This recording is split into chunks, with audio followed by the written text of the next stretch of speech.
नमस्कार दोस्तों, कैसे हो आप सभी। आई होप कि आप अच्छे होंगे, आपकी पढ़ाई अच्छे से चल रही होगी।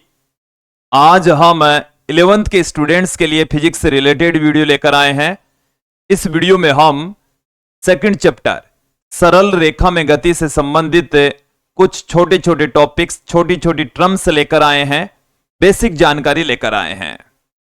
इस वीडियो में हम सबसे पहले बात करेंगे विराम अवस्था या स्थिर अवस्था होती क्या है। उसके पश्चात गति, जिसे मोशन, गति किसे कहते हैं, गति कितनी प्रकार की होती है, जिसमें हम स्थानांतरी गति के बारे में अध्ययन करेंगे, घूर्णन गति के बारे में अध्ययन करेंगे और कंपन गति के बारे में अध्ययन करने वाले हैं।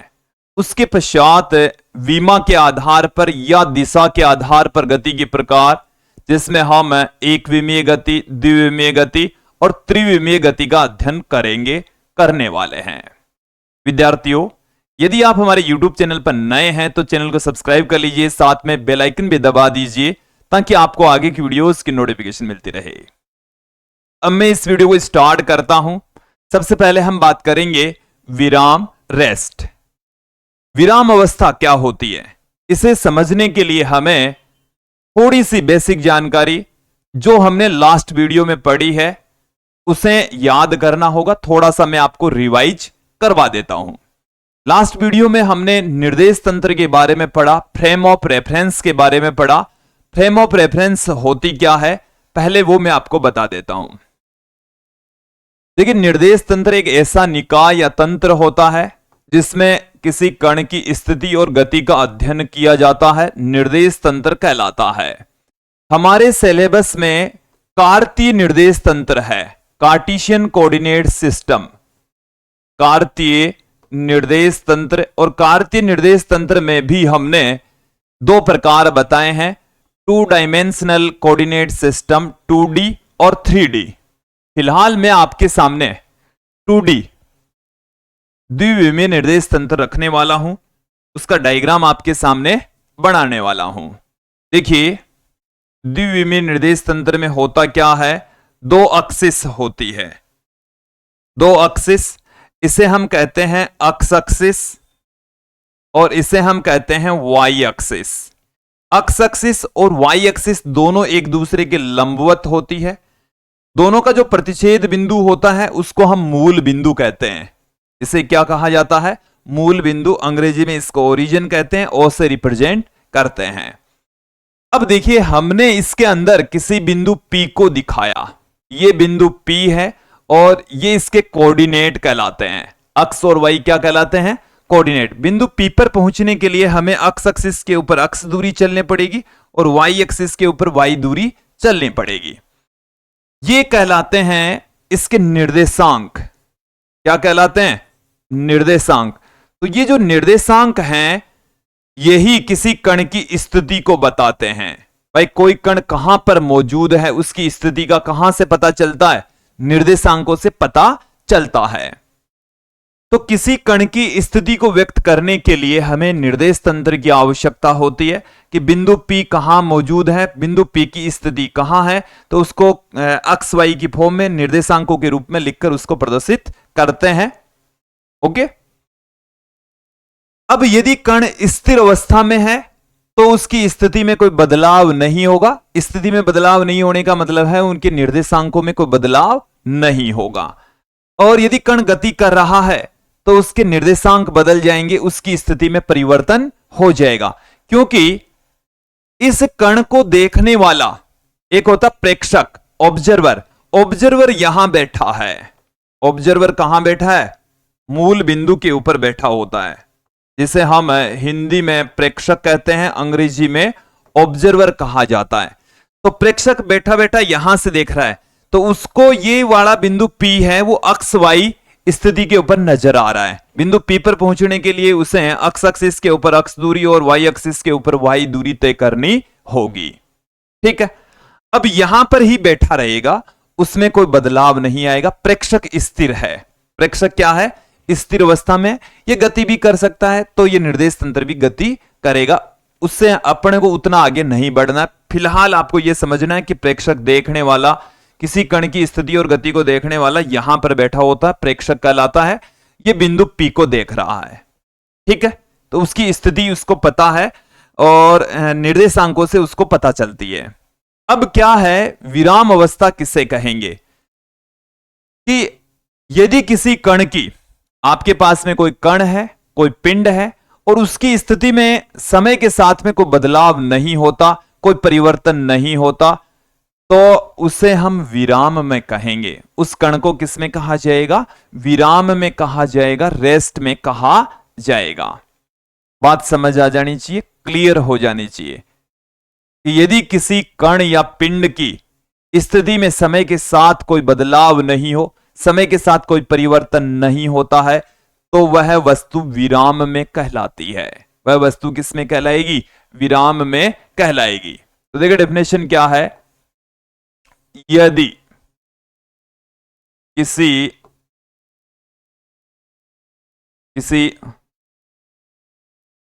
वस्तु या कण की स्थिति में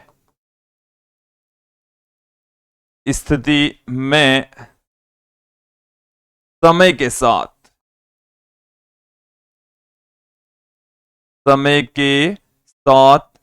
परिवर्तन नहीं हो, समय के साथ में कोई परिवर्तन नहीं हो, तो उस वस्तु को विराम में कहा जाता है। उस वस्तु को हम क्या कहेंगे? वस्तु को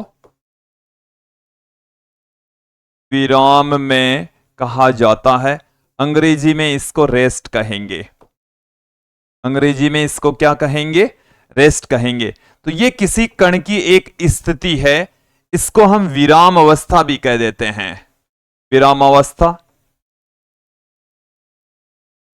इसको हम स्थिर अवस्था भी कह सकते हैं।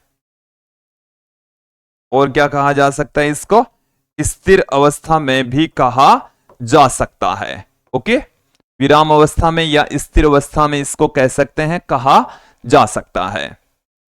तो विराम किसे कहेंगे? यदि किसी कण की स्थिति में समय के रेस्पेक्ट कोई चेंजेज नहीं होता है, तो उस स्थिति को हम विराम की स्थिति कहेंगे। उस अवस्था को विराम अवस्था या स्थिर अवस्था में कहा जाएगा। यदि कण की स्थिति में बदलाव होगा, तो उस वस्तु को गति में कहा जाएगा, मोशन में कहा जाएगा। अगली डेफिनेशन यही है अपनी, क्या है? गति।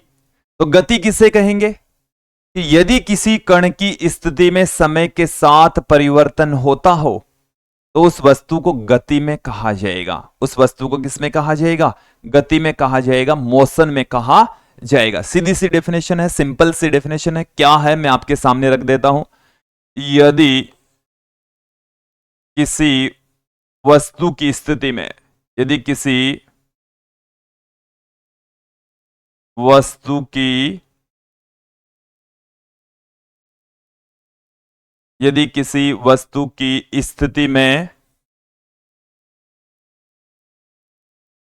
स्थिति में समय के साथ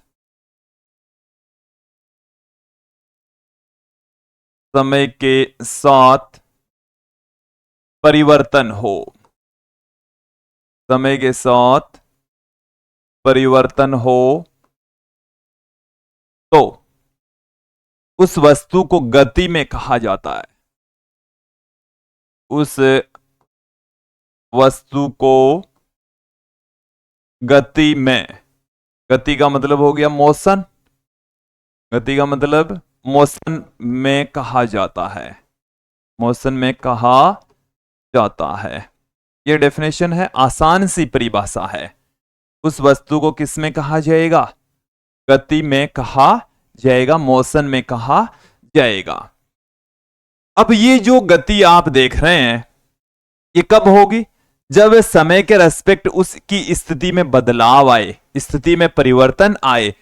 हर एक क्षण यदि स्थिति में परिवर्तन हो रहा है, तो उस वस्तु को हम गति में कहेंगे, मोशन में कहेंगे। अब बात करते हैं गति के प्रकार। गति के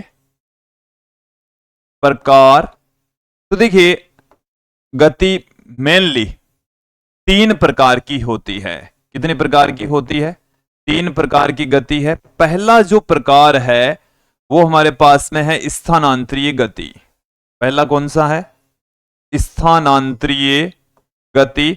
कई जगह पर स्थानांतरीय गति, कई जगह पर स्थानांतरित गति, ट्रांसलेशनल मोशन कहा जाता है। दूसरा जो प्रकार है वो है घूर्णन गति, जिसे हम रोटेशनल मोशन कहते हैं। तीसरा जो प्रकार है वो है कंपन गति। तो गति के कितने प्रकार हो गए? 3 प्रकार हो गए, स्थानांतरीय गति, घूर्णन गति और कंपन गति। एक एक करके इन तीनों प्रकार को यहां पर हम समझ लेते हैं। ठीक है, आगे बढ़ते हैं। सबसे पहले हम बात करेंगे स्थानांतरीय गति, ट्रांसलेशनल मोशन होती क्या है। तो देखिए, ऐसी गति जिसमें वस्तु के सभी बिंदु या वस्तु के सभी कण एक साथ में गति करें, उनका पथ एक दूसरे के समांतर हो, एक दूसरे के क्या हो? समांतर हो, तो उस गति को हम स्थानांतरीय गति कहेंगे, ट्रांसलेशनल मोशन कहा जाएगा। तो ऐसी गति जिसमें वस्तु के सभी कण एक साथ गति करें, वस्तु के सभी कणों का पथ एक दूसरे के समांतर हो, तो उस गति को हम स्थानांतरीय गति कहेंगे। चलिए डेफिनेशन में आपके सामने रख देता हूं। क्या है? ऐसी गति, ऐसी गति जिसमें, ऐसी गति जिसमें वस्तु के सभी कणों के, वस्तु के सभी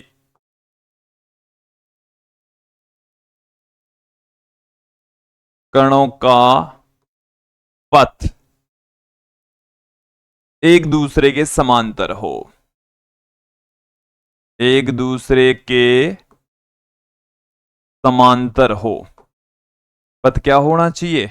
एक दूसरे के समांतर हो, तो उस गति को हम क्या कहेंगे?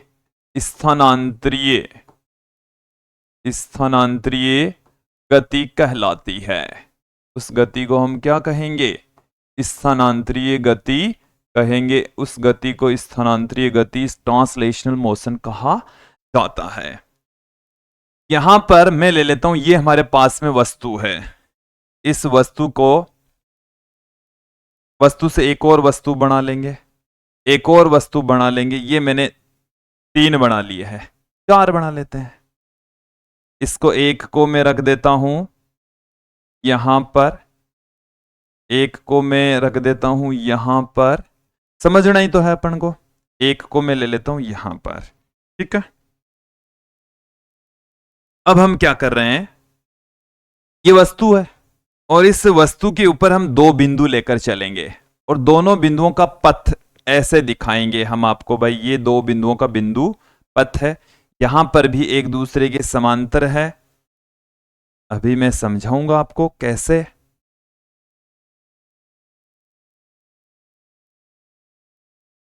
चलिए एक बार देखेंगे। ये जो गोला आप देख रहे हैं, ये इसको मैं फिल कर देता हूं यहां पर। ये कोई कलर मैंने फिल कर दिया है।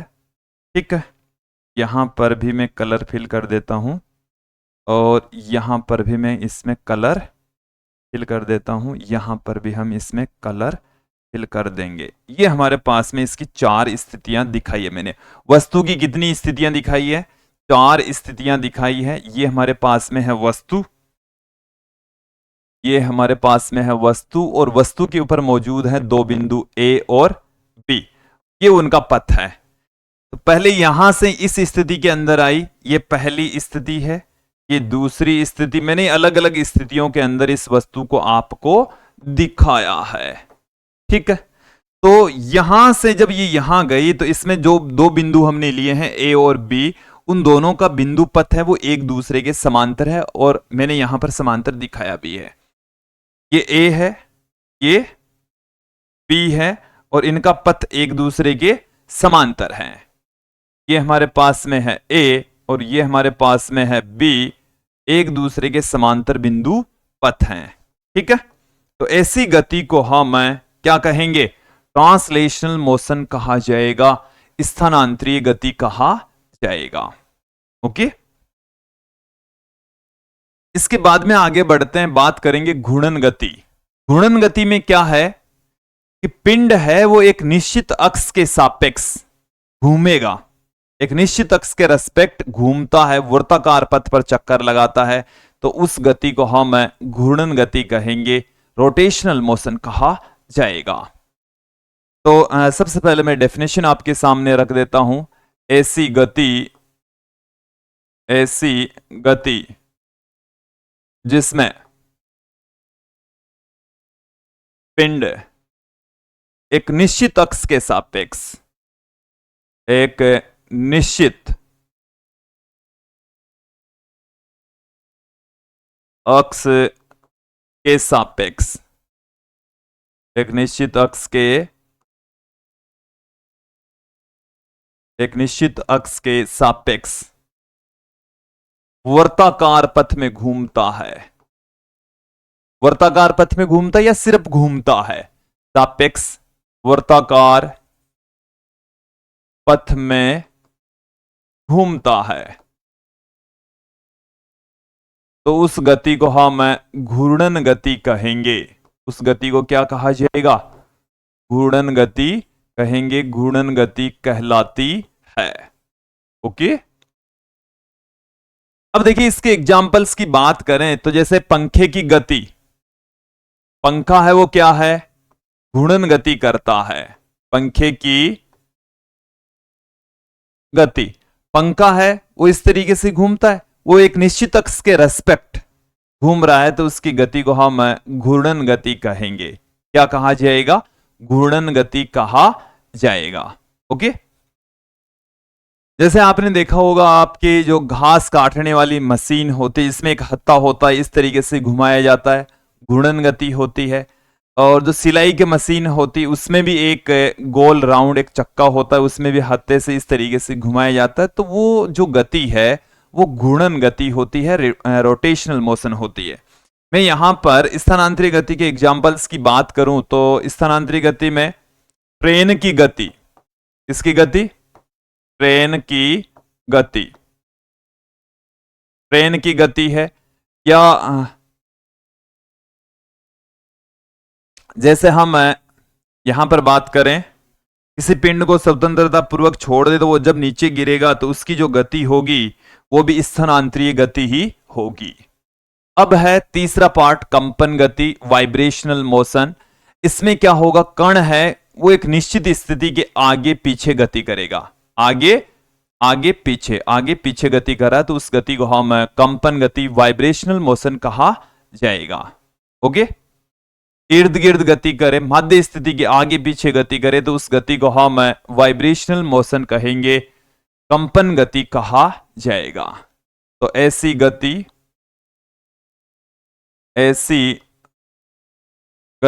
जिसमें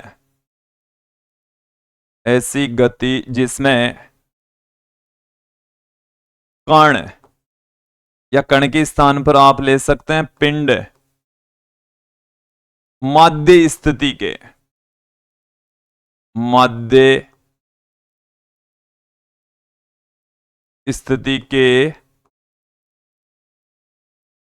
आगे पीछे गति करे, आगे पीछे गति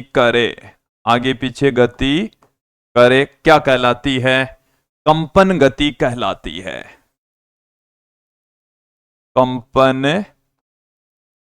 गति कहलाती है। उस गति को हम क्या कहेंगे? कंपन गति कहेंगे। आगे पीछे की जगह आपको मिल सकता इर्द गिर्द भी आपको यहां पर वर्ड मिल सकता है, आगे पीछे इर्द गिर्द।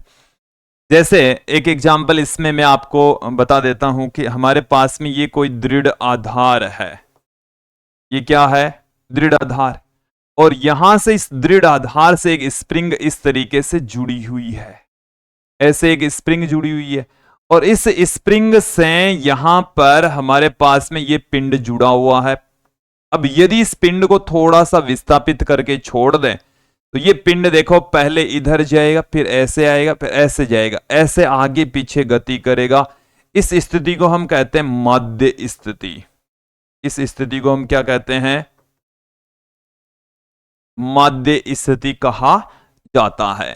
ओके, तो मध्य स्थिति के आगे पीछे ऐसी गति होती तो उस गति को हम कंपन गति कहेंगे, वाइब्रेशनल मोशन कहा जाएगा। अब हम दिशा या विमा के आधार पर गति के प्रकार यहां पर देखने वाले हैं। तो दिशा या विमा के आधार पर जो गति है वो 3 प्रकार की होती है। एक विमीय गति, 1 डायमेंशनल मोशन, इसको हम कहते हैं 1D मोशन। 1D मोशन, एक विमीय गति। एक विमीय गति के दौरान पिंड या जो कण है वो एक ही दिशा में गति करता है। ऐसी गति जिसमें पिंड क्या हो, एक ही दिशा में गति करे। किधर गति करेगा? एक ही दिशा में गति करे, एक ही दिशा में गति करे, तो उस गति को हम एक विमीय गति कहेंगे। अब देखें, इसके एग्जाम्पल के जरिए हम समझ लेते हैं। जैसे हमने बहुत अधिक ऊंचाई से किसी पिंड को गिराया, तो वो पिंड है वो एक सरल रेखा में गति करेगा। वो जो पिंड है वो क्या होगा? एक सरल रेखा में गति करता है, वो इस तरीके से गिरेगा। ठीक है, तो इस गति को हम क्या कहेंगे? एक विमीय गति कहेंगे। एक ही रेखा के अनुदिश चल रहा है तो इस गति को हम एक विमीय गति कहेंगे, 1 डायमेंशनल मोशन कहा जाएगा। तो देखिए एग्जाम्पल क्या आ जाएगा? स्वतंत्रता पूर्वक गिर रहे पिंड की गति, स्वतंत्रता पूर्वक गिर रहे, स्वतंत्रता पूर्वक गिर रहे पिंड की गति, पिंड की गति। ये हमारे पास में यहां पर ये कोई पिंड है और ये गुरुत्वाकर्षण बल के अधीन गिर रहा है और इसकी जो गति होगी वो एक विमीय गति होगी।